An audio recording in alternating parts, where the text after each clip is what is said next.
বলেন। হুম। আসসালামু আলাইকুম, শুভ সন্ধ্যা সবাইকে। আপনাদের সবাইকে স্বাগতম জানাচ্ছি আমাদের মিড টার্মের ডিসেম্বর 2026 ব্যাচের ওরিয়েন্টেশন ক্লাসে।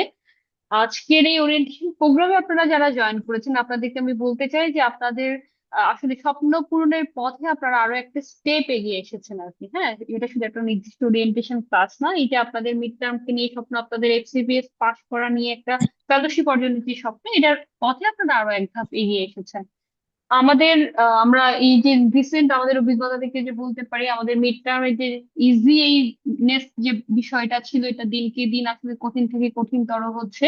কিন্তু আপনাদের জন্য সবকিছু যেন সহজ হয়ে যায়, এই জন্য জেনেসিস মিড টার্ম আমরা পুরো টিম আপনাদের সাথে সবসময় সাথে আছি।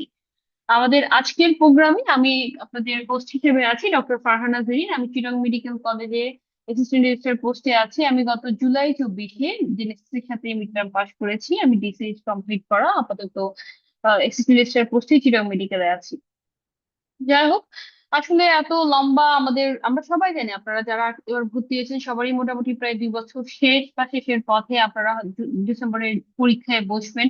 আমাদের যে লং ডিউটি আওয়ার, আমাদের নাইট শিফট, আমাদের ওয়ার্ডের প্রেশার, আমাদের ওয়ার্ডের বিভিন্ন সেশন, আমাদের মর্নিং সেশন, আমাদের কেস প্রেজেন্টেশন, সবকিছু মিলিয়ে আসলে একটা পারফেক্ট প্রেজেন্টেশন, একটা পারফেক্ট প্রিপারেশন নেওয়াটা খুব হার্ড হয়ে যায়। কিন্তু আমি তারপরে বলবো এই মিড টার্মটা আসলে আপনাদের মানে একটা ব্লেসিংস আমাদের জন্য। আমি বলবো অবশ্যই যে আমাদের একটা 2 বছরের মাথায় এসে একটা কোর্সের আমাদের মোটামুটি ফুল সিলেবাসটাকে আমরা একবার আয়ত্ত করে ফেলছি, সবকিছু আমাদের একবার জানা হয়ে যাচ্ছে। তাই আমার মনে হয়েছে আমি যখন ডিসিএস পাস করে এসে আমি যখন মিড টার্ম দিতে বসেছি, আমি জানি কোথা থেকে কি পড়তে হবে, কোথায় কি আছে। হ্যাঁ, তো সেম ভাবে আমি যখন এবার মিড টার্ম থেকে আমি যখন এফসিপিএস ফাইনাল পরীক্ষা দিতে যাবো, আমি জানবো বইয়ের কোন কোনায় কি আছে, কোন চ্যাপ্টারে কি আছে। আমাকে নতুন করে একদম জিরো থেকে কোনো কিছু শুরু করতে হবে না। হ্যাঁ, যেটা ইউজুয়ালি আগে আমরা দেখেছি যে আমাদের অনেক কলিগদের ছিল যাদের আসলে 4টা বছর বা 5 বছরের ট্রেনিং এ ওদের কোনো পরীক্ষা বা ওদের কোনো এরকম অ্যাসেসমেন্ট ছিল না যেটা ওদেরকে ধরে রাখতে পারবে। ঠিক আছে, আমরা পরীক্ষা নিয়ে তো কথা বলবোই আরো। আমাদের জেনেসিস এ আমরা কিভাবে আপনাদের পাশে আছে, আমাদের পরীক্ষার কারিকুলাম কি, আমাদের টোটাল কি হচ্ছে এই পরীক্ষাগুলোতে, এগুলো নিয়ে আমরা ইন ডিটেলস এ কথা বলবো। কিন্তু আমরা এখন আমাদের সাথে আছে ডক্টর নিশাদ। ডক্টর নিশাদ নিহাদ তাসিম, উনি এমবিবিএস বিসিএস হেলথ, উনি আমার সিপিসিএস পার্ট, এবং রিসেন্টলি উনি খুলনা আমাদের সাথে মিড টার্ম পাস করেছেন। উনি অ্যাসিস্ট্যান্ট রেজিস্ট্রার খুলনা মেডিকেল কলেজে আছেন। উনি আমাদের সাথে এই যে তার গরম গরম পাস করে আসার যে ফিলিংসটা এবং জেনেসিস সেকশন থাকার যে অনুভূতিটা, এটা আমাদের সাথে শেয়ার করবেন। ডক্টর নিশাদ আপু, প্লিজ। আসসালামু আলাইকুম সবাইকে। ধন্যবাদ ফারহানা আপু। শোনা যাচ্ছে তো আমাকে? হ্যাঁ আপু, শোনা যাচ্ছে। আচ্ছা। আহ আপু, আহ, যেটা বললেন আপনি যে আসলে কোশ্চেন অনেক কঠিন ছিল, তো পরীক্ষা দিয়ে আসলে ওটাই মনে হয়েছিল এবং একটা সময় মনে হচ্ছিল যে আসলে পাশ হয়তো হবে না, কিন্তু আল্লাহর অশেষ রহমত ছিল। আর আসলে এটার জন্য আমি জেনেসিসকে আমি সবসময় আমার প্রত্যেকটা পার্ট, পোস্ট গ্রাজুয়েশনের যেই আমার জার্নি, আমি প্রত্যেকটাতেই জেনেসিস আমার সঙ্গী ছিল এবং আমি সবসময় জেনেসিসকে অনেকটা মানে একটা বড় অংশের ক্রেডিট আমি দিয়ে থাকি। কারণ আসলে এরকম মানে যে গাইডেন্স, একেবারে কনসাইজ যে গাইডেন্স, এটা আসলে জেনেসিস ছাড়া আমার মনে হয় না অন্য কেউ এটা দিতে পারে। তো আমার যেটা জার্নি ছিল, আমি আসলে একটা লম্বা সময় পরে ট্রেনিং পোস্ট পেতে, বিসিএস এ জয়েন করার পরে ট্রেনিং পোস্ট পেতে আমার অনেক দেরি হয়েছে। বেশ অনেকটা সময় চলে গেছে। আমি সেই 2021 সালে আমি পার্ট ওয়ান পাশ করেছি জানুয়ারিতে। তারপরে 1 বছর ঢাকা মেডিকেলে আমি ট্রেনিং করে আমি বিসিএস এ জয়েন করি। এরপরে প্রায় 2.5 বছর পরে আবার আমি ট্রেনিং পোস্টে ব্যাক করি। কিন্তু যদিও আমার ট্রেনিং কমপ্লিট ছিল, কিন্তু আমি আমার বেবি হওয়ার কারণে আমি ম্যাটারনিটি লিভে চলে যাই। আলটিমেটলি আমার আর দেওয়া হয়নি জানুয়ারি সেশনে মিড টার্মটা। তো এবার যে আমি দিতে গেলাম আসলে ছোট একটা বেবি নিয়ে, খুব টাফ ছিল জার্নিটা। তো এই সময়ে আবারও যথারীতি জেনেসিসেরই শরণাপন্ন হলাম এবং আমি এবার এক্সাম ব্যাচে ভর্তি ছিলাম। তো এক্সাম ব্যাচে যেটা ছিল, আমি বেশ প্রথম কয়েকটা এক্সাম মেইসি করে ফেলেছিলাম। পরবর্তীতে আমি যখন ভাইয়ারা রুটিন করে দিলেন টপিক ওয়াইজ যে প্রতি সপ্তাহে যে এক্সামটা হতো, আমি সবগুলো এক্সামই আসলে আমি অ্যাটেন্ড করেছি। এবং এই যে খাতা, আসলে অনলাইনে এক্সাম দেওয়াটা বেশ একটা হ্যাসেল, খাতা ছবি তুলে পাঠানো, আবার সেটা হচ্ছে ফিডব্যাক নেওয়া। তো তারপরে এই হ্যাসেলটা আমি করেছি। তো যারা হচ্ছে যে মানে যারা শুনছেন, যারা সামনে পরীক্ষা দিবেন, তো তাদের জন্য আমার এটা একটা অ্যাডভাইস যে আপনারা পরীক্ষাটা কখনোই স্কিপ করবেন না। আপনারা যারা রেগুলার ব্যাচে ভর্তি হবেন, যারা লং ব্যাচে ভর্তি হবেন, এক্সাম ব্যাচে ভর্তি হবেন, এক্সামটা অ্যাটলিস্ট আপনারা দেওয়ার ট্রাই করবেন। কারণ আপনি না জানেন, আপনার পড়া না হোক, কিন্তু আপনি এক্সাম দিলে আপনার ওই নলেজটা তৈরি হবে যে আসলে আমার কোথায় গ্যাপ আছে এবং আমার আরো কোন কোন জায়গায় আমার আসলে পড়ার জায়গাটা আমাকে বাড়াতে হবে। তো এক্সাম দেওয়াটা অনেক বেশি ইম্পর্টেন্ট। আর বিসিপিএস এর আসলে নতুন নতুন যেরকম নিয়ম তৈরি হচ্ছে প্রতিনিয়ত, সামনে কি হবে আমরা জানি না। তো এখন থেকেই আসলে প্রিপারেশনটা শুরু করতে হবে। অনেকেই ভাবে যে 2 মাস 2.5 মাস আগে হয়তো পড়া শুরু করব, পড়া হয়ে যাবে, কিন্তু আপনি যদি এখন থেকে গোছানো পড়া স্টার্ট না করেন, খুব ডিফিকাল্ট আসলে। পরীক্ষা দিয়ে তো বুঝলাম, পাশ হয়ে গিয়েছে বলে হয়তো এখন মনে হচ্ছে যে পার করে এসেছি, কিন্তু পার না করলে যে আসলে কতটা দুর্ভোগ পোহাতে হতো সেটা আসলে আমরা যারা পরীক্ষা দিয়েছি আমরা সবাই কম বেশি সেটা রিয়েলাইজ করেছি। তো যারা সামনে আহ আহ, পরীক্ষার্থী যারা আছেন সবাইকেই বলবো আপনারা এখন থেকেই গোছানো পড়াটা শুরু করেন, এবং সেটার জন্য অবশ্যই জেনেসিস যথারীতি আপনাদের সাথে আছে। আপনাদের প্রয়োজন অনুসারে যার যেরকম প্রিপারেশনে যতটুকু গ্যাপ আছে সেই অনুযায়ী কিন্তু আমাদের লং ব্যাচ আছে, আমাদের রেগুলার ব্যাচ আছে, এক্সাম ব্যাচ আছে ইভেন।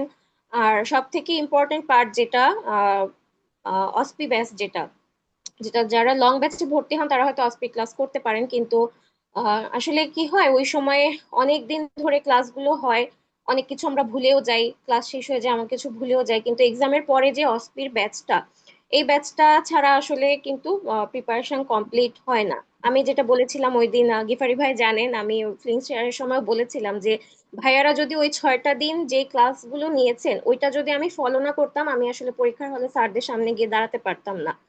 তো সব মিলিয়ে এই ছিল মোটামুটি জার্নি। চেষ্টা করেছি, আল্লাহ সহায় ছিলেন।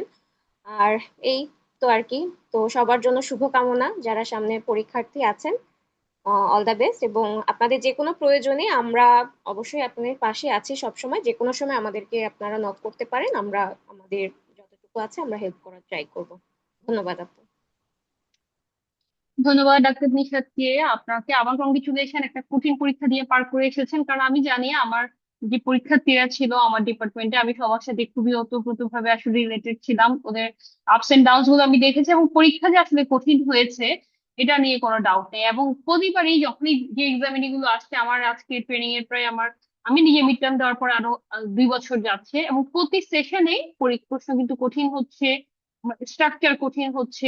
হ্যাঁ, আমাদের এক্সামিনাররা হার্ড হচ্ছেন, ঠিক আছে। এখন আর মিড টার্ম যে আগের মতো বসলেই পাস সেটা নেই। তো সেটার জন্য যেটা করতে হবে আপনাদের এখন একদম রেগুলার বেসিস একটা প্রিপারেশনে চলে আসতে হবে, যে আমি আসলাম বসলাম মিড টার্ম দিলাম, এখন আর সেরকম না। আমাদেরকে মিনিমাম 6 থেকে 8 মাস সময় হাতে নিয়ে একটা প্রিপারেশন নিতে হবে। এবং আমাদের এই প্রিপারেশনের সবচেয়ে বড় একটা আপনাদের বন্ধু হিসেবে থাকবে পাশে জেনেসিস। এবং আমাদের যে এক্সাম ব্যাচগুলো থেকে বেনিফিটেড হয়নি আসলে এমন কোনো মানুষ নেই আপনাদের এই ফিলিংসটাই শেয়ার করার জন্য। আমাদের এক্সাম ব্যাচ কিভাবে আসলে আপনাদেরকে হেল্প করেছে বা আমাদের এটার উপকারিতাটা কি, এগুলো নিয়ে কথা বলার জন্য আছে আমাদের একদম আরেকজন নতুন পাস করে আসা ডক্টর ইশরাক। ডক্টর ইশরাত আপু, আপনাকে স্বাগতম জানাচ্ছি আমাদের সাথে। ডক্টর ইশরাত আপু এসএসসি এমপি তে আছেন এক্সপিরিয়েন্স পার্সন ট্রেনি হিসেবে, উনি এবার আমাদের সাথে মিড টার্ম পাস করেছেন। ওয়েলকাম এবং কংগ্রেচুলেশন ডক্টর ইশরাত আপু, আপনাকে কিছু বলার জন্য অনুরোধ জানাচ্ছি। আসসালামু আলাইকুম আপু। Thank you. আপু আমাকে শোনা যাচ্ছে? হ্যাঁ, শোনা যাচ্ছে। আচ্ছা। আপু যেটা বলতেছিলেন, আমার আগে নিশাত আপু বলে গেলেন অনেক কিছুই।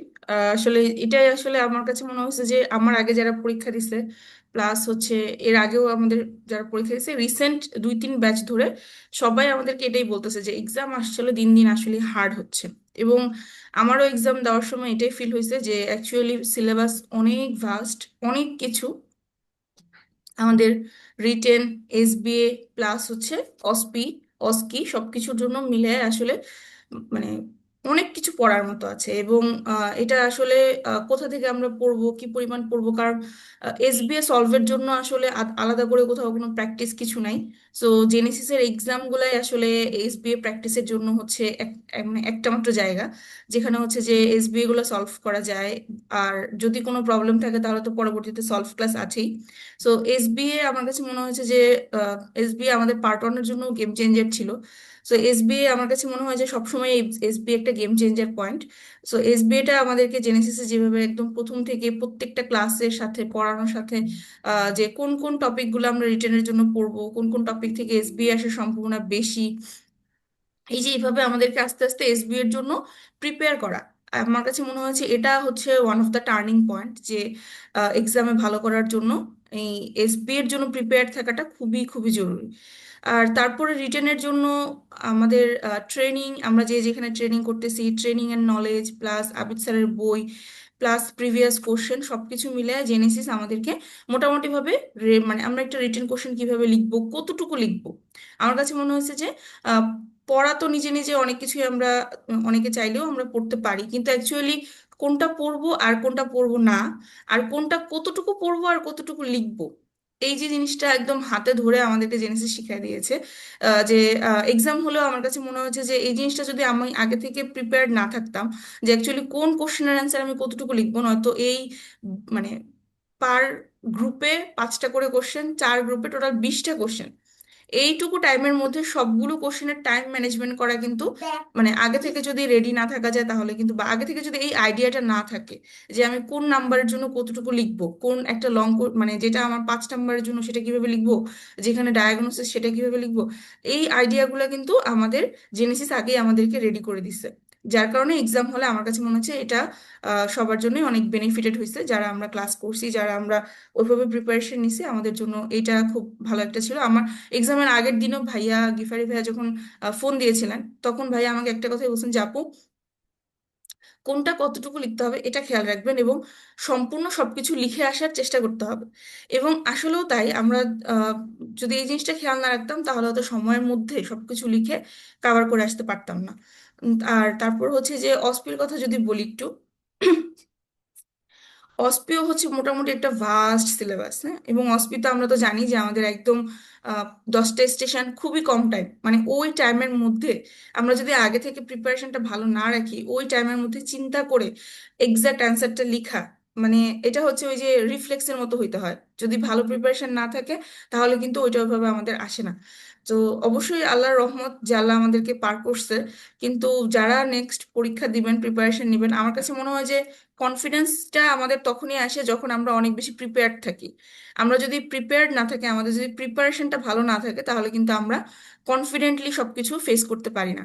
সো এই জন্য প্রিপারেশনটা অনেক সেভাবে আমাদের প্রিপারেশনটা নেওয়া উচিত। আর সেটার জন্য জাস্ট জেনেসিসকে ফলো করলেই আমার কাছে মনে হয় আলহামদুলিল্লাহ একটা সলিড প্রিপারেশন হয়ে যাবে, যেভাবে জেনেসিস আমাদেরকে পরীক্ষাগুলো নিবে, রিটেন প্লাস এসবিএ, তারপর আমাদের লং ব্যাচগুলোতে সাধারণত আমাদেরকে মানে ক্লাসগুলোর পরপরই, যেমন হেমাটোলজি ক্লাসের পরে হেমাটোলজি টপিক থেকে কি কি অস্পি আসতে পারে, কার্ডিওলজির পরে কার্ডিওলজি থেকে আমার আর কি এসিজি আসতে পারে, কি কি আসতে পারে, মানে আমাদেরকে যেভাবে একদম যেভাবে গুছিয়ে দেওয়া হয়েছে, এই জিনিসগুলো যদি আমরা শুরু থেকে একটু আস্তে আস্তে ফলো করি, তাহলে মনে হয় অস্পির আগে রিটেনের পরে কিন্তু আমাদের খুবই কম টাইম থাকে।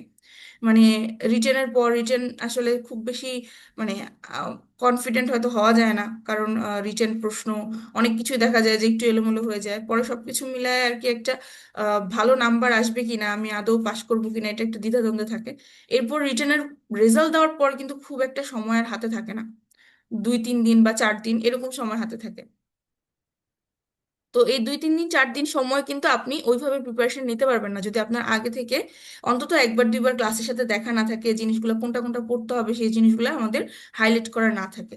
সো আমার কাছে মনে হয় এদিক থেকে জেনেসিসের ক্লাসগুলো যদি আমরা ফলো করি, যে যেই ব্যাচেই থাকি না কেন, কেউ যদি লং ব্যাচে থাকতে চাই লং ব্যাচে থাকতে পারি, আর যদি কেউ এক্সাম ব্যাচেও থাকি, অন্তত সলভ ক্লাসগুলো যদি আমরা ঠিক মতো করি, আমার কাছে মনে হয়েছে যে আমার এসবি এর মানে যতটুকুই হয়েছে, যেহেতু পাশ করছি তার মানে তো আলহামদুলিল্লাহ যতটুকু হয়েছে এটার ক্রেডিটও জেনেসিসেরই যায়, কারণ এসবিএটা জেনেসিসের প্রশ্নগুলাই আমি বারবার পরীক্ষার আগেও আমি জেনেসিসের এসবিএ প্রশ্নগুলা লাস্ট দিন মানে এসবিএ এর পরীক্ষার আগের দিন আমি বিকাল থেকে ধরে শুধু এসবিএ কোশ্চেনগুলো যে সলভ শিটগুলো ছিল, আমি এসবিএ কোশ্চেনগুলো আর অ্যান্সারগুলো দেখতেছিলাম, এবং আলহামদুলিল্লাহ অনেক কিছুই কাছাকাছি ছিল, হয়তো এক্সাক্ট ছিল না, বাট অনেক কিছুই কাছাকাছি ছিল। তারপর হচ্ছে অস্কি এক্সামিনেশন গুলো আসলে প্র্যাকটিস করার তো কোনো বিকল্প নাই, যেহেতু এক্সাম হলে স্যার ম্যাডামদের সামনে করতে হয়। তো বেশি বেশি প্র্যাকটিস না করলে, ভালো মতো মানে জিনিসগুলো আয়ত্তে না রাখলে, এবং এই যে আসাদে তারান্নম আপু যখন ক্লাস নিয়েছিলেন তখন আমাদেরকে বলছিলেন যে এক্সামিনেশন ভালো করার জন্য আমাদের মানে প্রথম শর্ত হচ্ছে ইনস্ট্রুমেন্ট রেডি রাখা। সো আমার কাছে মনে হয় এই জিনিসগুলো ক্লাস করে করে আমাদেরকে আগে আগে যদি আমরা গুছিয়ে রাখি, তাহলে এক্সামের সময় আমরা প্রিপেয়ার্ড থাকলে, মানে সবকিছু রেডি থাকলে আমরা ইনশাল্লাহ কনফিডেন্টলি এক্সামগুলো দিতে পারবো। আর সবাইকে আসলে বলবো যে এটাই, যে অনেক কিছু করার আছে, মানে সিলেবাসটা অনেক বেশি। সো আমাদেরকে আস্তে আস্তে এখন থেকে স্ট্রাকচার্ড ওয়েতে শুরু করে দেওয়া উচিত।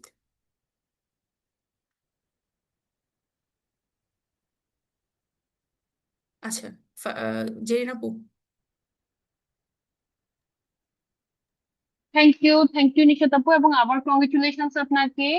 আহ এই কঠিন পরীক্ষা পাশ করে এসেছেন, এখন আর মিড টার্মকে ছোট করে দেখার কোনো উপায় নেই। সিবিএস পাস করলে আমার মনে হয় যে কংগ্রেচুলেশন ডিজার্ভ করে সবাই, মিড টার্ম পাস করলেও এখন ঠিক সেম কংগ্রেচুলেশন সবাইকে দেওয়া উচিত, এই সেম ওয়ার্ম হার্টেডলি। এখন আসলে আসলে আপনারা সবাই চিন্তা করছেন হয়তো যে আহ, এত কঠিন পরীক্ষা সবাই পাস করে আসছে, হ্যাঁ, আমি পারবো কিনা, বা আমি আমি এই ধাপ পার হতে পারবো কিনা। কিন্তু আমার মনে হয় আপনারাও যদি এই যে আমাদের নিশাত আপু বা আমাদের ইশরাত আপুর মতো সেম এফোর্ট, কনসিস্টেন্সি এবং ডেডিকেশনটা ধরে রাখেন, সাথে আমাদের যে গাইডেন্স সেটা যদি আপনারা নিতে পারেন, তাহলে একদিন দেখা যাবে আমাদের এই ফিলিং শেয়ারিং প্রোগ্রামে আপনি আমাদের সাথে আছেন, ঠিক আছে, এবং আমি হয়তো আপনাকে হোস্ট করছি অ্যাজ ইউজুয়াল। যাই হোক, আমাদের যেটা ইচ্ছা আপু বললো, আসলে আমাদের মেনলি আমাদের জানতে হবে আমরা কতটুকু পড়বো, আমরা কি পড়বো। পড়া তো অনেক বেশি, আমরা কতটুকু লিখবো খুব ইম্পর্টেন্ট একটা কথা আপু কিন্তু বলেছে, হ্যাঁ। আর এই জিনিসটার জন্যই আসলে আমাদের মেন্টররা আপনাদের সাথে আছে। আর আমি এখন আমাদের যে গেস্ট, আমাদের যে স্পিকার আজকে, আমাদের যে মিড টার্মের একজন one of the best mentor, আমাদের আপু জিফারি ভাইয়া। উনি হচ্ছে ভাইয়া অ্যাডভান্স ট্রেনি কার্ডিওলজিতে আছে। ভাইয়া আমার সাথে মিড টার্ম পাস করেছিল।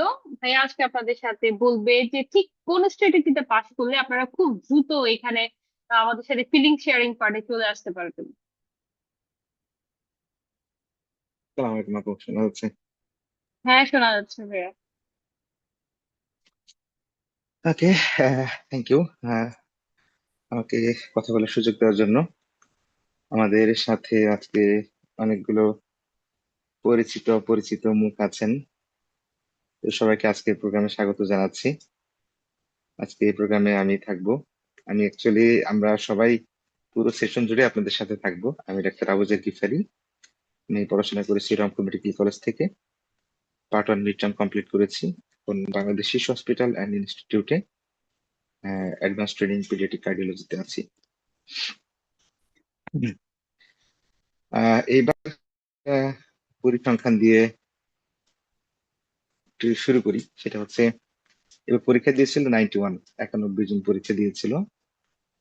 প্রথমে রিটেনে পাশ করে হচ্ছে 81, অর্থাৎ প্রথমে কিন্তু 10 জন আমাদের ভাই বোনেরা অকৃতকার্য হন। পরবর্তীতে 5টি ক্লিনিক্যাল, সেখানে পাশ করে 69, অ্যান্ড এগেন আরো 12 জন কিন্তু অকৃতকার্য হন। আচ্ছা, এই যে যারা অকৃতকার্য হয়েছে টোটাল যদি আমি 22 জন বলি, তারা কি পড়াশোনা করে নাই বা তারা কি 2 বছর ট্রেনিং করে নাই? অবশ্যই করেছে। এবং আমি বিলিভ করি যে অন্যান্য সাবজেক্টের কথা বলবো না, অন্তত পিডিয়াট্রিক্সে আপনি ঢাকাতে ট্রেনিং করেন বা ঢাকার বাইরে ট্রেনিং করেন, সব জায়গাতেই আমাদের তুলনামূলক টাফ ডিউটি, টাফ ট্রেনিং, এবং মোটামুটি একটা একাডেমিক এনভায়রনমেন্টের মধ্যে থাকা লাগে। তাহলে তবুও কেন 22 জন ফেল করলো? এর একটাই উত্তর, সেটা হচ্ছে সিস্টেমেটিক্যালি পড়াশোনা না করা বা পড়াশোনা করতে একটু ঢিলামি করা। দেখেন, ওয়ার্ডে কাজ কিন্তু সবাই করেছে। পিডিয়াট্রিক্সে ওয়ার্ডে কাজ করে নাই এমন হইতে পারে না কখনো। পিডিয়াট্রিক্সে ওয়ার্ডে কাজ করতেই হবে আপনাকে। কিন্তু দেখেন, আপনি কিন্তু সব কেস আপনি ওয়ার্ডে পাবেন না, ওয়ার্ডে প্র্যাকটিস করতে আপনি সব সময় পারবেন না। আপনি কানেকটিভ টিস্যু ডিজিজের কয়টা পেশেন্ট আপনি ওয়ার্ডে পাবেন? দেখেন, বেশি পাবেন না। সিলের কয়টা পেশেন্ট ভর্তি হবে? বা জিআই এর কয়টা পেশেন্ট ভর্তি হবে? পাশাপাশি যদি আপনাকে হেমাটোলজির কথা বলি, আপনি কয়টা পেশেন্ট পাইছেন হেরিডিটারি স্পেরোসাইটোসিসের? কিংবা গ্লুকোজ 6 ফসফেট ডিহাইড্রোজেনেজ ডেফিসিয়েন্সির কয়টা পেশেন্ট আমরা পেয়েছি? আমরা পাইনি কিন্তু। আপনি যদি আউটডোরে কাজ না করেন, তাহলে নকটার্নাল এনার্সিস এর পেশেন্ট আপনি ডিল করবেন না। তো দেখেন, আহ তারপরে দেখেন, আমরা ওয়ার্ডে, আচ্ছা আমি জাস্ট 10 সেকেন্ড একটু সময় নিচ্ছি।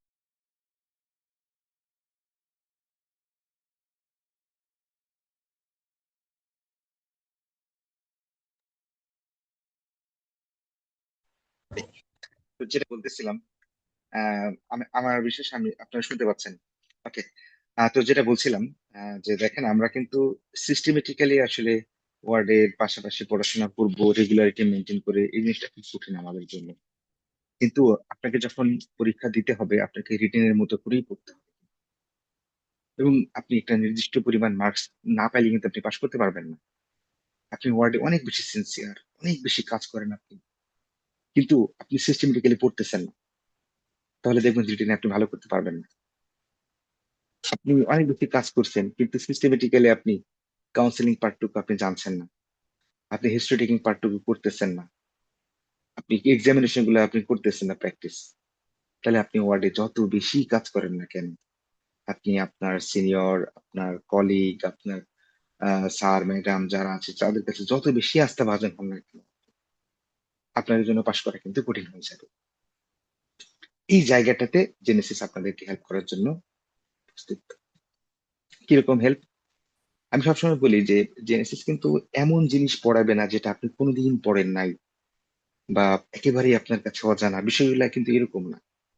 কিন্তু জেনেসিস আমাদের পুরো পেডিয়াট্রিক্স কে 14টা ক্লাসে সকল সিস্টেম কভার করছে, এবং এই সকল সিস্টেমে যেটা আমরা ওয়ার্ডে ডিল করি বা যেটা আমরা ওয়ার্ডে ডিল করি না কিন্তু পরীক্ষাতে আসার মতো এসেছে, এই জিনিসগুলো কোথায় কিভাবে পড়বেন সবগুলো কিন্তু আপনাকে বলে দিচ্ছি। ওকে, তাহলে আপনি যদি জেনেসিসে আমাদের সাথে রেগুলার লেকচার ক্লাস করেন, তাহলে রিটেনে আপনি কিভাবে পড়বেন একটা গ্রস একটা আইডিয়া আপনার হয়ে যাবে। এখন সাপোজ আমি আপনাকে কার্ডিওলজি পড়ালাম, কার্ডিওলজি থেকে কি কি কোশ্চেন আসতে পারে, কিভাবে আসতে পারে, কিভাবে আপনি পড়বেন, সবকিছু আপনাকে বলে দিলাম। জেনেসিস কিন্তু এখানে আপনাকে ছেড়ে দিচ্ছে না। পরবর্তী দিন, অর্থাৎ আপনার ধরেন সোমবারে ক্লাস হলো, আগামী বুধবারে এই কার্ডিওলজিটা আপনার এখানে থাকবে। সেখানে 10টা এসবিএ থাকবে, 4টা এসিকিউ থাকবে, এবং একটা নির্দিষ্ট সময় থাকবে।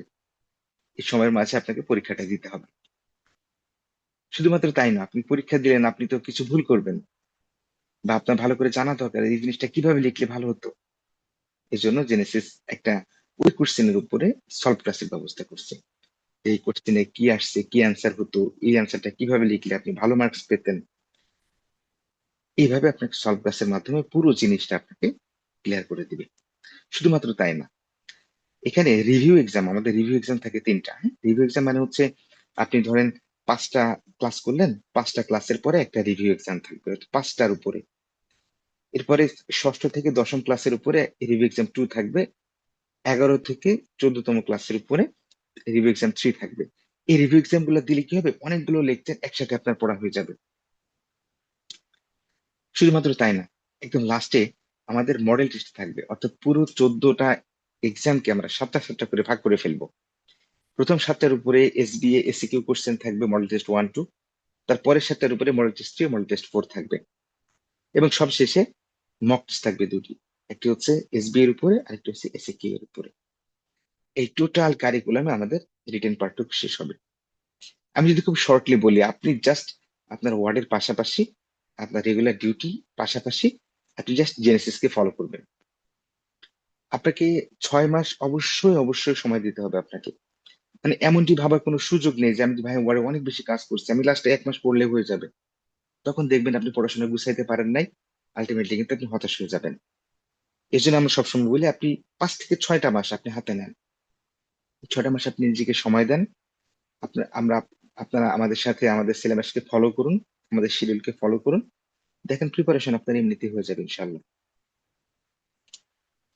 এবং আজকে ফারহান আপুর একটা স্লাইড আছে, আপু শেয়ার করবেন কিছুক্ষণ পরেই, যে আপনারা বিসিপিএসসি কোন টপিকসে কি কি ভাবে এক্সাম গুলা হয় এগুলো সম্পর্কে আপু বলবেন, আমার ওদিকে যাচ্ছে না।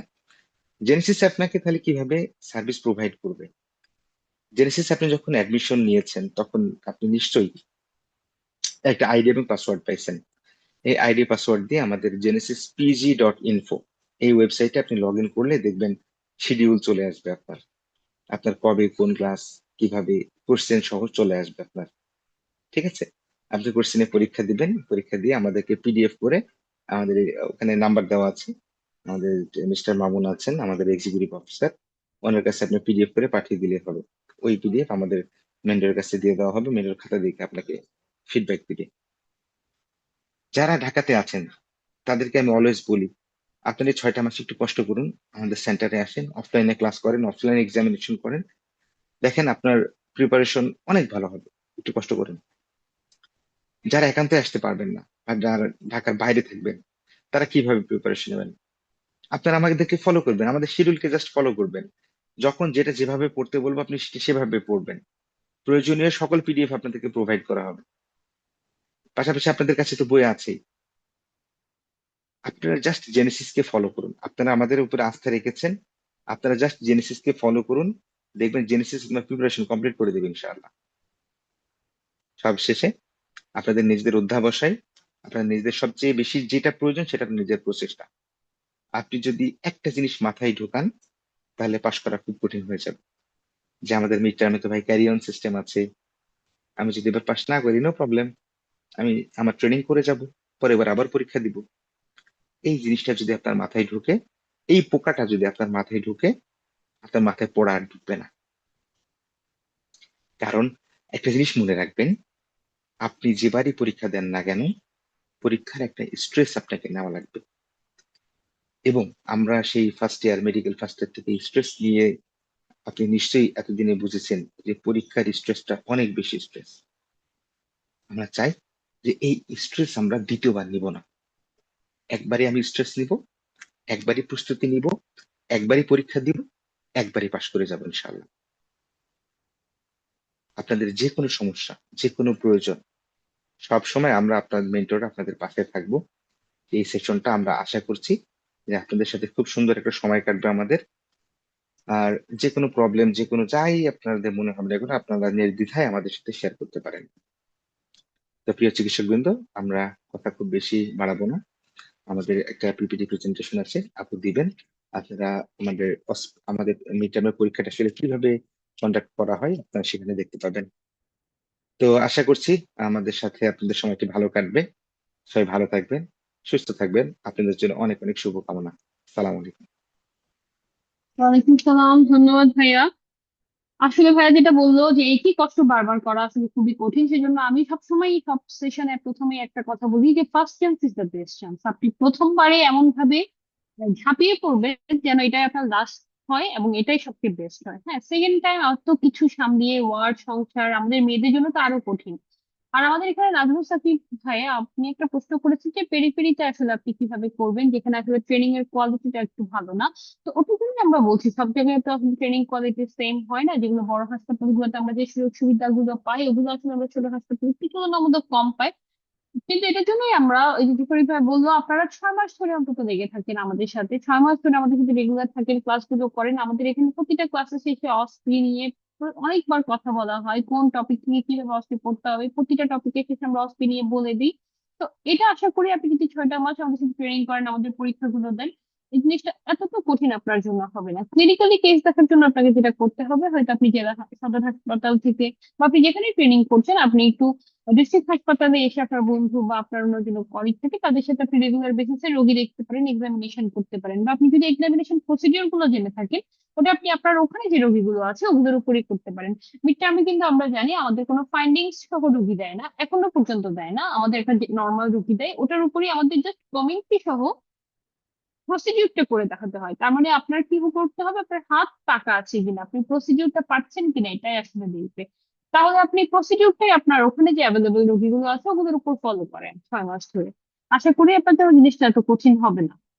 যাই হোক, আমি এটা ছোট স্লাইড জাস্ট আমি 5 মিনিটসে এখন প্রিপেয়ার করেছি, তো তেমন কিছু না। আমি জাস্ট আপনাদেরকে দেখাতে চাচ্ছি টোটাল এক্সামিনেশনটা আসলে কি হয় আর কি আমাদের এখানে। হ্যাঁ, কি আমরা করি।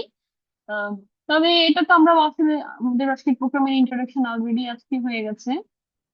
ঠিক আছে, আমাদের ইন্ট্রোডাক্টরি গেস্ট যারা ছিল তাদের সাথে আপনাদের পরিচয় হয়ে গেছে। তো তাহলে আমি বলি আমাদের জেনেসিস মিড টার্মের যে প্রোগ্রামটা, আমাদের এটা কি স্ট্রাকচার্ড মিড টার্ম প্রোগ্রাম। এখানে আমাদের অনেকগুলো এক্সপিরিয়েন্স মেন্টর এবং ট্রেনিংস আছে। আমাদের একটা কারিকুলার বেস ক্লাস হয়, আমাদের 14 থেকে 15টা ক্লাস হয়, খুবই কারিকুলাম বেস। আমরা একটু বেশিও পড়াবো, একটু কমও পড়াবো না, ঠিক এক্সাম ওরিয়েন্টেড যতটুকু পড়াশোনা আপনাকে দরকার অতটুকুই আমরা পড়াবো। আমাদের এখানে প্রিপারেশনটা এসএকিউ এবং এসবিএ বেসড ফোকাস একটা প্রিপারেশন নেওয়া হবে, হ্যাঁ। আমাদের রেগুলার সব টপিকের সাথে অস্পি আলোচনা করা হবে, এভরি সিস্টেমের সাথে, এটা অলরেডি আমি বলে দিয়েছি। আমাদের রেগুলার অ্যাসেসমেন্ট হবে এবং সাথে ফিডব্যাক হবে, এবং ক্লিনিক্যাল ডিসকাশন সাথে কেস সলভিং যে সেশন গুলো থাকবে, এটা আপনার জন্য ওভারঅল খুবই একটা উপকার দিবে, হ্যাঁ। তাহলে আমাদের এই প্রোগ্রামের টোটাল অবজেক্টিভ কি দেখেন, আপনার একটা strong conceptual understanding build up করা, যে আপনি শুধু পড়লেন ডিসিপিএস কিন্তু এখন শুধু আপনি কি পড়লেন কিনা এটা কিনা, আপনি আপনি কি জানেন, কতটুকু জানেন, প্রতিটা জিনিস সেটা পরীক্ষার মাধ্যমে বের করে নিয়ে আসতে চাই আপনার মাধ্যমে। এই যে আপনার কনসেপশনটা ক্লিয়ার হচ্ছে কিনা, এই কাজটা আমরা করে দিব। আপনার একদম ক্লিনিক্যাল রিজনিং একটি স্কিল ডেভেলপ করছে কিনা, হ্যাঁ। এবং আপনি যে এসবিএ গুলো দাগাচ্ছেন, এসবিএ কোয়েশ্চন গুলো এমন কনফিউজিং আছে, আপনার মনে হবে চারটাই হয়তো আপনার আনসার, হ্যাঁ। সেই অবস্থায় আপনি কনফিডেন্টলি রাইট এসবিএটা চুজ করার জন্য আপনার যা করা দরকার, এটা আপনাকে আমরা এই 6 মাসে ওই কনফিডেন্সটা প্রোভাইড করব, ঠিক আছে। আমাদের যে টোটাল প্রিপারেশনটা তো আমাদের অবশ্যই থাকবে, সেটা আমরা ক্লিনিক্যালের জন্য আপনার যে কনফিডেন্সটা ওটাকে আমরা এনহ্যান্স করার ট্রাই করবো। এবং আমাদের টাইম ম্যানেজমেন্ট, এই যে আমাদের কি সুন্দর করে আমাদের ইস্টাটা বললো যে টাইম ম্যানেজমেন্ট কতটুকু লিখতে হবে, কোনটা লিখতে হবে। আপনার কিন্তু 4টা খাতা থাকবে, হ্যাঁ। রিটেন পরীক্ষাতে 4টা খাতা, 4টা সেকশনের জন্য 4টা খাতা, এবং 4টাই কিন্তু আপনার সমানভাবে লিখতে হবে। 4টা এক্সামিনারের কাছে যাবে, এমন না যে আপনি 1 নম্বর প্রশ্ন একদম খুব সুন্দর করে 1.5 ঘন্টা ধরে লিখলেন, বাকি 3টার কোনো খবর নেই, এগুলো যা তা লিখলেন, তাহলে কিন্তু আপনার 5 মার্কটা আসবে না। সুন্দর করে 4টার জন্য আপনি কিভাবে টাইম ভাগ করে করে লিখবেন যেন 4টাই আপনার কোয়ালিটিফুল খাতা হয়, এই জিনিসটাই আমরা আপনাকে শিখিয়ে দিব, হ্যাঁ। এবং এক্সাম রিলেটেড যে ফিয়ারটা, এই যে আপনি অনেকগুলো আমাদের এক্সাম দিবেন, তাহলে আপনার এক্সাম রিলেটেড যে ফিয়ারটা, এটা কিন্তু আস্তে আস্তে আপনার কেটে যাবে। দেখেন আমাদের স্ট্রাকচারের মধ্যে কি আমাদের টোটাল 2টা পার্ট, একটা রিটেন পার্ট এবং আমাদের আরেকটা হচ্ছে ক্লিনিক্যাল এন্ড অস্পি পার্ট, ওকে। তাহলে রিটেন পার্টটা আমাদের টোটাল 3 দিনের পরীক্ষা হবে। আমাদের প্রথম 2 দিন হচ্ছে রিটেন পার্ট। রিটেন পার্টের মধ্যে আমাদের ডে 1-এ থাকবে এসবিএ, আমাদের 50টা এসবিএ থাকবে, প্রতিটা এসবিএ 2 নাম্বার করে, আমাদের টোটাল 100 নাম্বার, হ্যাঁ। তাহলে আমাদের রিটেনটা হচ্ছে টোটাল 200 নাম্বারের। আমার এসবিএ টোটাল ডিউরেশন হচ্ছে 1 ঘন্টা 40 মিনিট, ওকে। 1 ঘন্টা 40 মিনিট আসলে 50 এর জন্য আপনার মনে হতে পারে অনেক সময়, কিন্তু সময় কখন আপনার হাতের ফাঁকে চলে যাবে যদি না আপনি এনাফ কনফিডেন্ট হন, ঠিক আছে। এই কনফিডেন্স গ্রো করার সময়ের মধ্যে এসবি গুলো আনসার করার জন্য আমাদের প্রচুর রিভিউ এসবি, শুধুমাত্র এসবি মক টেস্ট, আমাদের এসবিউ রিভিউ এক্সাম হয়। দেখা যাবে 5টা টপিক নিয়ে আমাদের রিভিউ এক্সাম, তবে 5টা থেকে আপনার মিনিমাম 50টা এসবি বের করা, প্রতিটা থেকে 10টা করে, প্রচুর এসবি আপনার কিন্তু এক্সারসাইজ হয়ে যাচ্ছে, ঠিক আছে। তাহলে আপনি দেখেন প্রথম দিন আমাদের একটা 1 ঘন্টা 40 মিনিটের পরীক্ষা হবে, এবং এই পরীক্ষাটা দিয়ে সবাই ভেঙে পড়ে, সবাই ভাবে আর আমি পরীক্ষা দিব না, আমি এখানেই চলে যাচ্ছি। আমার চিটাং এর কলিগরা অনেকেই ফোন করে বলেছে ঠিক আছে আমি বাসে উঠলাম, এসিকিউ দিব না। ওদেরকে ধরে বেঁধে আবার সেকেন্ড দিন এসিকিউ পরীক্ষাটা দিতে বসিয়েছি আমি, বা আমরা যারা সিনিয়ররা আছি। কেন? কারণ এসবিএ তে আপনি নাম্বার একটু কম পেলেও এসিকিউ তে নাম্বারটা তুলে আনা তুলনামূলক অনেক সহজ। আমাদের এখানে 4টা কোয়েশ্চেন থাকবে, প্রতিটাতে 5টা করে সেগমেন্ট থাকবে, হ্যাঁ। একদম ছোট ছোট করে আপনার নাম্বার গুলো ভাগ করা থাকবে, প্রতিটা ওই যে 5টা সেগমেন্ট, একটাতে 5 নাম্বার করে, এবং ওগুলো আবার ভাগ করা থাকবে, ধর একটাতে 1.5, একটাতে হাফ, একটাতে 2, ঠিক আছে। ওভাবে ভাগ করা থাকবে, তাহলে যেটা নাম্বার যেটা আপনি রাইট আনসার করবেন ওটাই আপনি পেয়ে যাবেন। এখানেও টোটাল আপনার তাহলে 4টা টোটাল ব্রড কোয়েশ্চেন, যেটার সাথে আপনি আপনি পাচ্ছেন টোটাল 25 নাম্বার করে, হ্যাঁ। মানে 4টা কোয়েশ্চেন, ওইটার ভিতরে আবার 5টা, একটাতে 5 নাম্বার করে, তার মানে একটা কোয়েশ্চেন হচ্ছে 25, টোটাল 4 25 আপনার 100 নাম্বার, টোটাল 3 ঘন্টার পরীক্ষা। এখানে খেলাটা কোথায় হয়, আমরা দেখা যায় প্রথম একটাতে দেখা যায় আমাদের কমন পড়ে যাচ্ছে, ওই প্রথম 5টা কোয়েশ্চেন, মানে 1 নম্বরের প্রথম 5টা কোয়েশ্চেন লিখতে আমরা 1 ঘন্টা কাটিয়ে দিই, পরের যে আমাদের 4টা কোয়েশ্চেন রয়ে গেছে, 3টা কোয়েশ্চেন রয়ে গেছে, যেখানে আরো আমাদের 15টা প্রশ্ন, এবং যেগুলো প্রতিটা আলাদা আলাদা খাতায়, ওখানে আলাদা আলাদা করে আমাকে গোল্লা ভরাট করে পেজ নাম্বার দিয়ে লিখতে হবে, ঠিক আছে। আমরা কিন্তু ওখানে ধরাটা খেয়ে যাই, তাও আমাকে টাইমটা মাথায় রেখে আনসার গুলো করতে হবে, যে আমি টোটাল আমার 25 নাম্বারের জন্য আমি কতক্ষণ সময় দিব, আমার হাতে এক্সট্রা ফর্ম ফিল আপ, আমার এই ফর্মটা ফিল আপ করার জন্য, আমার মার্জিন করার জন্য আমার কতটুকু সময় থাকবে। সেই ছোটবেলার মতো টাইম গুলোকে ভাগ করে করে নিয়ে আপনাকে আগাতে হবে, ঠিক আছে। কিন্তু আবার এসবিএ দিয়ে অনেকেরই খারাপ হয়, এসবিএ দিয়ে এখনো পর্যন্ত খুব কনফিডেন্টলি কেউ বলতে পারেনি যে না আমি পাস করে যাবো, আমি এসবিএ দিয়ে সবাই নার্ভাস হয়ে যায়, এরপরের এসিকিউ টাই আপনাকে কিন্তু তুলে আনবে মেনলি, হ্যাঁ। এসিকিউর প্রিপারেশনটার জন্য খুব ভালো হতে হবে, এবং এই প্রিপারেশনটা সম্পূর্ণভাবে ডিপেন্ড করে আপনার টাইম ম্যানেজমেন্টের উপর, যেটার জন্য আপনাকে জেনেসিস একদম 100% হেল্প করবে। এখন আপনার এসবিএসসিকিউ গেল, এটার 3 থেকে 4 দিন পরে বা 5 দিন পরে আপনার রেজাল্ট দিবে। এই 5 দিন আপনি কি করবেন? এই 5 দিন কি আপনি বসে থাকবেন? অবশ্যই না। এই 5 দিন আপনি জেনেসিস এর অসপি ক্লাসে ভর্তি হয়ে যাবেন, ক্লিনিক্যাল এন্ড অসপি ক্লাসে। ক্লাস চলতে থাকবে, এর মধ্যে আপনার রেজাল্ট দিবে, কারণ রেজাল্টের পরে আপনার হাতে সময় থাকবে জাস্ট 2 থেকে 3 দিন। তখন কিন্তু আপনি নতুন করে কোনো কিছু পড়ার সুযোগটা পাবেন না। হ্যাঁ, তাহলে আমাদের ডে 3-তে আমাদের ক্লিনিক্যাল এক্সামিনেশনটা হবে। এটা আমাদের টোটাল 2টা পার্ট, একটা আমাদের ক্লিনিক্যাল এবং একটা হচ্ছে হ্যাঁ। এই অস্ট্রি এবং ক্লিনিক্যাল পার্ট দুইটাই একসাথে ডে 3-তে হবে। অস্ট্রিতে আমাদের টোটাল 5টা স্টেশন থাকবে, একটাতে হচ্ছে আপনার 10 মিনিট করে, এবং এই 5টা স্টেশনের মধ্যে 4টা ক্লিনিক্যাল থাকবে, আরেকটা হবে ইদার আপনার কাউন্সিলিং অথবা হচ্ছে হিস্ট্রি টেকিং। টোটাল আপনার 50 নাম্বার, এখানে একটাতে 10 করে। এটা আপনার একটা নর্মাল পেশেন্টই দেওয়া থাকবে। এখনো পর্যন্ত এবার পর্যন্ত আমাদের একটা নর্মাল পেশেন্টই দেওয়া ছিল। আপনাকে একটা সিস্টেম বলে দিবে বা একটা যেকোনো, যেমন এবার আমাদের সেন্সরি এক্সামিনেশন এসেছে, যেটা আসলে সহজে আসে না। আমাদের সাধারণত motor examination of the lower limb আসে, এবার এসেছে sensory examination of the lower limb. এবার আমাদের পি গার্লস এসেছে, আমাদের সাধারণত লোকোমোটর আসে, এবার এসেছে পি গার্লস। হ্যাঁ, এবং আপনি বলার সাথে সাথে রানিং একটা কমেন্ট্রি দিয়ে যাবেন, এরপর টিচার আপনাকে কিছু ক্রস কোয়েশ্চেন করবে, একটা সিনারিও দিয়ে কিছু ক্রস কোয়েশ্চেন করবে। এরপর আপনাদের আমরা সাধারণত, এখন আমরা ওয়ার্ডে কি করি, আমরা প্রিকর্ডিয়াম করি, কিন্তু আমাদের এবার এসেছে কি, আমাদের এসেছে হচ্ছে সিভিএস। হ্যাঁ, তাহলে আমাদের সিভিএস, যেটা আমাদের একদম শুরু থেকে শেষ পর্যন্ত সিভিএস এক্সামিনেশন সবকিছু করে যেতে হবে। মাত্র 10 মিনিট, কিন্তু এবারে অনেকের এমন হয়েছে যে 10 মিনিটে আসলে শেষ করতে পারেনি, কারণ এক্সামিনেশনের হাত পোকা না, হয়তো বা কোনো কারণে নার্ভাস হয়ে গেছে, কোনো কারণে স্যারের ক্রস কোয়েশ্চেন তাকে নার্ভাস করে দিয়েছে, অনেক কিছু আসলে ট্যাকেল করে আপনাকে আসতে হবে। সো এই ডে 3 ক্লিনিক্যাল পার্টটা, এটা যদি আমাদের অস্পিড পারে হয়, এটা আমি আগেই বলবো, প্রথমে আমাদের অস্পি হবে, তারপরে ক্লিনিক্যাল পার্টটা হবে। তো মনে রাখতে হবে যে এটা আপনার নার্ভ ধরে রাখার খেলা। আপনি যদি স্লিপ করেন দেন আপনি লুজ করবেন। আপনি যতক্ষণ স্ট্রং থাকবেন, আপনি কনফিডেন্ট থাকবেন, এই জায়গাটা পার করে আসা খুবই সোজা। আপনার এই টোটাল 100 নম্বর, 50, 50, 60 নম্বর, আপনার জাস্ট 60 নম্বর লাগবে পাস করার জন্য। ডে 2-তে আমাদের হচ্ছে অস্ট্রি, আমাদের টোটাল 10টা স্টেশন থাকবে, টোটাল মার্কস আমাদের 50। আমাদের প্রতিটা স্টেশনে 5 মিনিট করে থাকবে, এবং প্রতিটা স্টেশনে আমাদের 5 নাম্বার করে থাকবে, এবং এখানেও নাম্বার গুলো ভাগ ভাগ করে দেওয়া থাকবে। সো নাম্বার তুলে আনা কিন্তু অস্ট্রিটা তুলনামূলক সোজা। তাই আপনার যদি কোনো কারণে মনে হয় যে আপনার একটা স্টেশন ভুল হয়েছে, আপনার স্টেশন আপনি পারছেন না, আপনি ওই স্টেশনে আটকে থাকবেন না, আপনি পরের স্টেশনে দ্রুত চলে যাবেন এবং ওই স্টেশনটা আপনি পারফেক্টলি দেওয়ার চেষ্টা করবেন। আমি এমনও দেখেছি যে একটা বা দুটো স্টেশনে হয়তো একটু ভুলভাল লিখে বা ভুল আনসার দিয়ে, ভুল ডায়াগনোসিস দিয়েও খুব সুন্দরভাবে পাস করে চলে এসেছে। কেন? এখানে আপনার 5 নাম্বারের যে 50 মার্কটা, এটা একদম ছোট ছোট ছোট ছোট ফ্র্যাকশনে আপনার ভাগ করা থাকে। তো এত নার্ভাস হওয়ার কিছু নেই। প্রতিটা ফ্র্যাকশন, যে ফ্র্যাকশনটা ঠিক হবে ওটার জন্য আপনি নাম্বার পাবেন। সো এই 100 নম্বরটা আপনার তুলনামূলক ইজি। এটা পুরোটাই হচ্ছে একটা নার্ভের খেলা। এই নার্ভের খেলাটা যদি আপনি পাস করতে পারেন, কারণ এখানে আসলে আপনার নতুন করে পড়ার কিছু নেই। আপনি অলরেডি এসবিএস যে প্রিপারেশন, ওখানে আপনি সব কিছু পড়ে এসেছেন। হ্যাঁ, এখানে আপনার কি কাজ, জাস্ট আপনি নার্ভটা ধরে রাখবেন, এবং ওই যে এসিকিউর পরে আমাদের সাথে ভর্তি হবেন, ওই 6 দিন বা 7 দিনের যে ডিউরেশনটা আমরা আপনাকে পাবো সময়টাতে, ওই সময়টাতে সুন্দর করে আমরা আপনাকে প্রিপেয়ার করে দিব যে কিভাবে আপনি এটা ফেস করবেন। হসপিটাল মধ্যে কি কি আছে? আমাদের case scenario, data interpretation, procedure, instrument, pictorial, ECG, radiography, imaging, counselling, growth and development, এইসব আসে। খুবই নর্মাল, এক একবার একটা হয়তো একটু একটু আপনার মানে আনকমন আসে, কিন্তু বাকিগুলো দেখা যাবে রেগুলার, আপনি ওয়ার্ডে যা দেখছেন তার বাইরে কোনো কিছুই আসলে আসে না আর কি। ঠিক আছে, এখন আমরা কিভাবে স্মার্ট লেসলে আমরা কি করি, আমরা এই আপডেটেড কারিকুলামটা ফলো করব, আমরা টেক্সট বই ফলো করবো, আমরা রেগুলার এমসিকিউ ফলো টেস্ট করবো, আমরা রেগুলার এক্সাম দিব, মক টেস্ট দিব, রিভিউ এক্সাম দিব, আমরা প্রেজেন্টেশনের যে স্কিলটা এটা ডেভেলপ করবো, আমরা রিপিটেডলি রিভাইজ দিব। ঠিক আছে, তাহলে এই, এখন আপনি কিভাবে আসলে, আমার মানে একটা যে টেক হোম মেসেজ হচ্ছে, আপনি জাস্ট কনসিস্টেন্সি, ডিসিপ্লিন এবং ডেডিকেশনটা ধরে রাখবেন। আপনি ডিউটি আওয়ার গুলো ভাগ করবেন, every night shift, every revision session গুলোর মধ্যে আপনি প্রতিটা মিনিট কাজে লাগাবেন পরীক্ষার আগে 6 মাস। হ্যাঁ, এবং ইভেনচুয়ালি আপনি আপনার স্বপ্নের খুব কাছে পৌঁছে যাবেন, এবং আলটিমেটলি আমরা আপনাকে এই ফিলিং শেয়ারিং সেশনে খুব দ্রুত পাবো ইনশাআল্লাহ। Thank you, that's all for today. আমাদের কোথায় গেল? হ্যালো, শোনা যাচ্ছে? শোনা যাচ্ছে ম্যাম।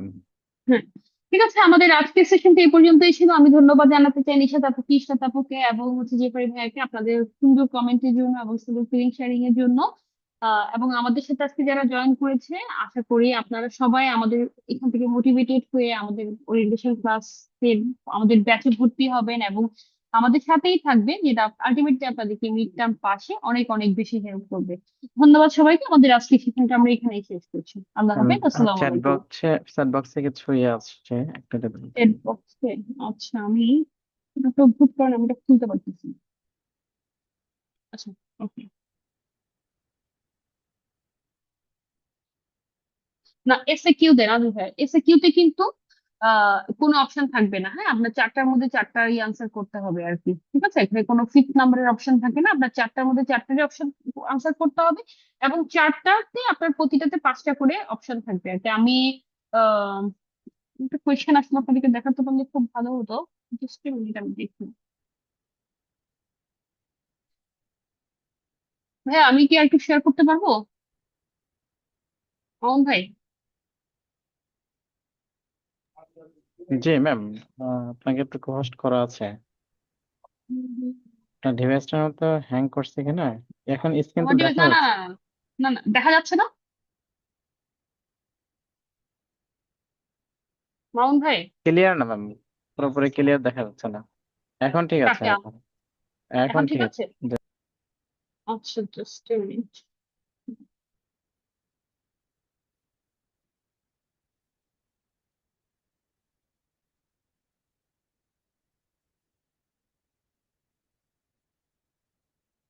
আচ্ছা, যাই হোক, আমি যেটা বলছিলাম, ভাইয়া আপনি আহ, কোথায়?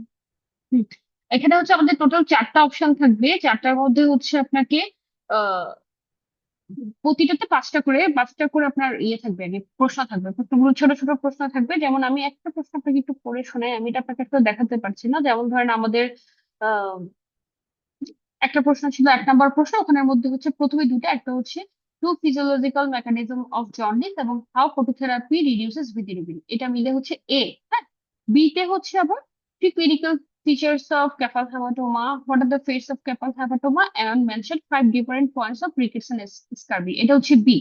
ডি তে হচ্ছে সি তে হচ্ছে mention 5 differentiating point of rickets and scurvy.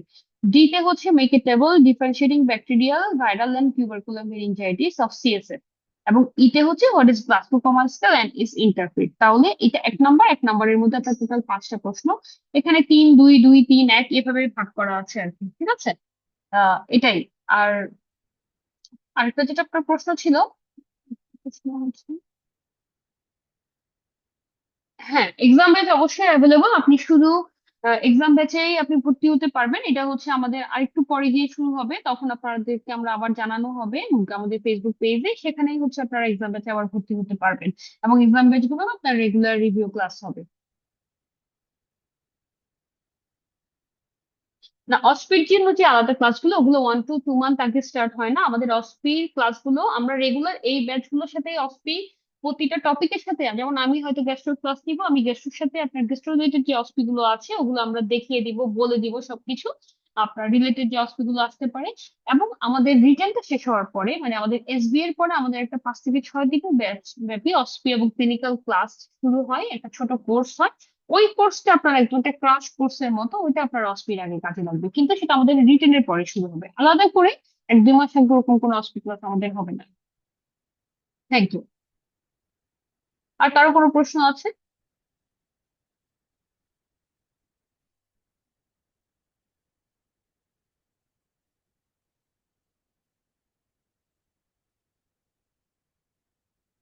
ঠিক আছে, আর যেহেতু আমাদের কোনো প্রশ্ন আমরা পাচ্ছি না আপাতত, আমরা আজকের প্রোগ্রামটা এখানেই শেষ করি তাহলে। আপনাদের সবাইকে ধন্যবাদ আমাদের সাথে থাকার জন্য। আমাদের যারা স্পিকার এবং গেস্ট ছিলেন তাদেরকে আমি আবার ধন্যবাদ জানিয়ে শেষ করছি। সবাইকে বেস্ট অফ লাক। ইনশাল্লাহ আপনারা সবাই ডিসেম্বর 2026-এ পাশ করে আসবেন। আসসালামু আলাইকুম।